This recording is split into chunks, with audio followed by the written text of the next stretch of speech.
The cameras were rolling when Preston Whitfield III, hedge fund manager, third-generation wealth, $8,000 suit, a man who had never lost gracefully at anything in 52 years, turned to the contestant at the opposite podium and did what people like him sometimes do when they are uncomfortable with something they cannot categorize.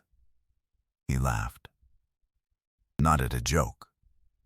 At a stutter. Marcus Ellison, 31 years old, electrician from Cleveland, Ohio, had been answering a survey question and had taken 4 extra seconds on a word.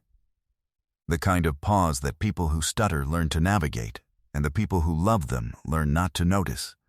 And Preston Whitfield III had laughed the small, reflexive laugh of a man who has never once had to fight for a word in his life. The laugh lasted maybe 2 seconds.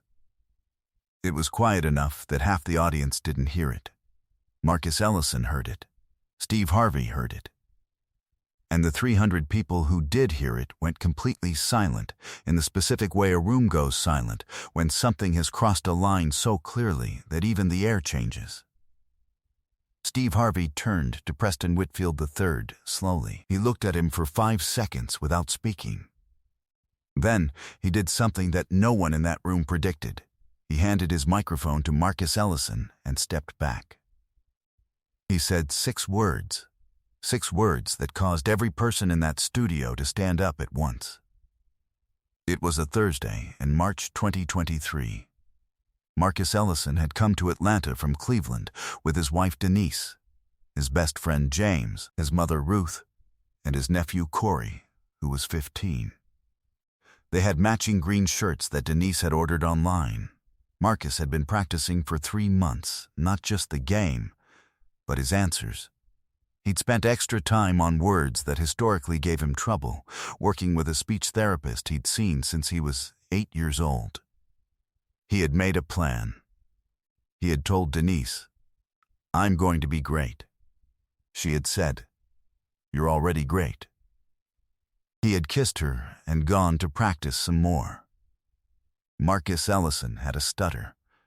Had it since childhood, had been in speech therapy since age 8, had made extraordinary progress, had become, through years of hard work, a man who communicated clearly and fully, and with occasional pauses that were part of his speech pattern, and that the people in his life had long since stopped registering, because they were simply part of Marcus. He was funny. He was warm. He was an excellent electrician with a reputation across 3 counties for showing up on time, doing the work correctly, and charging a fair price. He was also a man who had spent 23 years developing the particular kind of internal composure that people with communication differences develop when they have spent long enough around the world to know that a room can change based on how they sound. He had learned to read rooms quickly. He had learned what laughter meant, and what silence meant, and what the particular quality of attention meant when someone was listening to him or listening past him. He was good at it. He had spent 23 years practicing. The game had been running well. Marcus was fast on the buzzer, faster than people expected, which had surprised Preston Whitfield's team in the first round in a way that had not been entirely gracious. Preston Whitfield had made 2 comments about beginner's luck that had the technically deniable quality of remarks that know exactly what they are doing. The audience had not laughed at either. Marcus's family had been very still during both. And then Marcus had paused on a word. 4 seconds. A pause that anyone who had spent 5 minutes with him would have recognized as part of his rhythm, would have waited for without performance, and Preston Whitfield had laughed. 2 seconds of quiet, reflexive laughter. The room went immediately silent. Marcus Ellison's face did not change. This was the part that the cameras caught, and that 200 million people would later watch. He did not flinch. He did not look down. He stood at his podium with the composed, unremarkable expression of a man who has encountered this before and has decided, a long time ago, how to respond to it. He finishes the word. He completes the thought. He moves on. He had been doing this since he was 8 years old. He was 31. He had 23 years of practice. What he had not had in 23 years was Steve Harvey standing 6 feet away. Steve Harvey turned his head toward Preston Whitfield slowly. He looked at him for 5 seconds without speaking. Nobody in the studio made a sound. Preston Whitfield appeared to realize, in real time, the quality of what he had done. He had the expression of a man whose laughter has left his body before his brain caught it, and who is now watching it land in the room without being able to retrieve it. Steve Harvey reached out. He unclipped his own microphone from its holder. He walked to Marcus Ellison. He stood in front of him and held the microphone out. Marcus looked at it. He looked at Steve. Steve said, "Finish what you were saying." 6 words. 6 words that caused every person in the studio, every single person, all 300, the entire audience, plus the crew along the walls, to stand up. Not after a signal, not after a prompt. All at once, the way people stand when something has been done correctly in the face of something that wasn't. Marcus Ellison took the microphone. He finished the word. He finished the answer. He stood at the podium of Family Feud in Atlanta, Georgia, with Steve Harvey's microphone in his hand and 300 people on their feet. And he spoke with the same rhythm he always spoke with, pauses included, full thoughts intact. Every word exactly what he meant. And the studio was so loud with people standing that you could feel it in your chest. Steve Harvey let him speak. He did not rush. He did not fill the pauses. He simply stood back, arms crossed, and let Marcus Ellison have the room for as long as he needed it. When Marcus finished, Steve walked back to the center of the stage. "Stop everything," he said. "We're going to pause the game." He looked at Preston Whitfield. "I want to address something," he said, in a way that I hope serves everyone in this room and everyone watching at home. His voice was not raised. It was deliberate and low, and carried the kind of weight that does not need volume.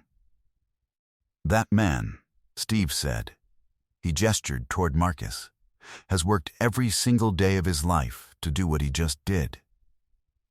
He has been in speech therapy since he was 8 years old. He is a husband, a father, a businessman. He has built a career. He has built a reputation. He came to Atlanta to play a game show with his family and do it correctly, which he has been doing." He looked at Preston Whitfield directly.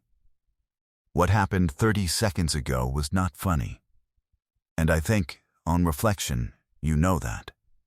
Preston Whitfield did not speak. "I'm going to offer you the same thing I offer everyone on this stage," Steve continued. "I'm going to offer you the opportunity to hear yourself. Because I genuinely believe, that the laugh that came out of you was not the best of you. It was a reflex that a lot of people have around things they don't understand. And the only way you stop the reflex is to understand what it is." He turned to Marcus. "Marcus, I want you to tell this room, and everyone watching at home, one thing you want people to know about living with a stutter." Marcus Ellison held Steve's microphone for a moment. He looked at his wife Denise, who was looking at him with the expression of a woman who married a man and understood exactly who he was. "People think the pause is the stutter," Marcus said. "The pause is actually the part where I'm deciding how to give you the best version of what I mean to say. The pause is the thought. Most people skip the thought and just say the first thing." He looked at Preston Whitfield. "I don't skip the thought." The studio fell completely silent. Then someone started applauding. Then the whole room. Steve Harvey looked at Preston Whitfield. Preston Whitfield looked at Marcus Ellison for a long moment. "I'm sorry," he said. Not quietly, clearly, at a volume the room could hear. "I was wrong, and I'm sorry." Marcus Ellison nodded once. "Appreciated," he said. Steve was not done. He called his foundation's disability advocacy partners Live on Stage and committed to a $50,000 grant to a national stuttering awareness and support program, specifically youth-focused, specifically school-based, so that the next child who was 8 years old and starting speech therapy would have a resource that had more funding than when Marcus had started. He said it on air. A producer, off stage, exhaled loudly. Steve talked over it. He announced both families were receiving full prize packages. The Whitfield family applauded, not perfunctorily, genuinely. And Preston Whitfield crossed the stage and shook Marcus Ellison's hand with both of his hands. The handshake of a man who is trying to say more than a handshake can hold. Corey, Marcus's 15-year-old nephew, had been standing at the side of the family lineup through all of this. After the handshake, he walked to Marcus and said, "Uncle Marcus, that was the coolest thing I've ever seen." Marcus handed Steve's microphone back to Steve. Steve smiled. When the episode aired 7 weeks later, the clip of Steve handing the microphone to Marcus and the entire studio standing at once was viewed 340 million times in 15 days, making it the most shared clip in Family Feud's digital history. The hashtag "Finish What You Were Saying" became a rallying phrase used by stuttering awareness organizations worldwide. The Stuttering Foundation of America reported a 400% increase in website traffic and support requests in the 2 weeks following the episode. Marcus Ellison was invited to speak at 3 national conferences on disability advocacy within the following year. 3 months after that Thursday, Preston Whitfield III made a $250,000 donation to the Stuttering Foundation of America. He did not announce it publicly. Marcus Ellison found out through a mutual contact and called Preston Whitfield to thank him. Preston Whitfield said, "I'm not doing it for recognition. I'm doing it because I needed to do something that was the actual size of what I did wrong." Marcus told him that was the right way to think about it. A year after the taping, Marcus Ellison was invited by the Cleveland City Schools to give a talk to middle schoolers about communication, confidence, and the difference between the pause and the stutter. He brought Corey with him. After the talk, a 12-year-old boy waited until everyone else had left and told Marcus quietly that he also had a stutter and that he had been afraid to answer questions in class. Marcus talked with him for 45 minutes. He gave the boy his phone number and told him to text when the fear was big. The boy texted the following week. Marcus texted back. They have been in contact since. The Marcus Ellison Speak Your Truth Fund was established a year after the taping, focused on providing speech therapy access, school-based support, and mentorship for children and young adults with communication differences. Its motto, taken directly from Marcus's words on the stage, "The pause is the thought. Don't rush the thought." In its first year, the fund reached over 3,000 young people across 11 states. Steve Harvey, reflecting on that day, said, "I gave Marcus my microphone because it was his to begin with. He earned it. He earned it at 8 years old in a speech therapy office, and he never gave it back. I just put it in his hand where it belonged." Some rooms laugh at what they don't understand, and some rooms stand up when someone teaches them what understanding looks like. In Atlanta, on a Thursday in March, 300 people stood up because a man finished what he was saying. And every word was worth the wait. If this moment, and the microphone that went to the right person, moved you, make sure to subscribe and hit that thumbs up button. Share this with someone who needs to be reminded that the pause is not a weakness. It is the thought. And the thought is always worth waiting for. Have you ever watched someone choose dignity in a moment that tried to take it from them? share it in the comments. And ring that notification bell, because, as Marcus Ellison proved, the most powerful thing you can do is simply finish what you were saying.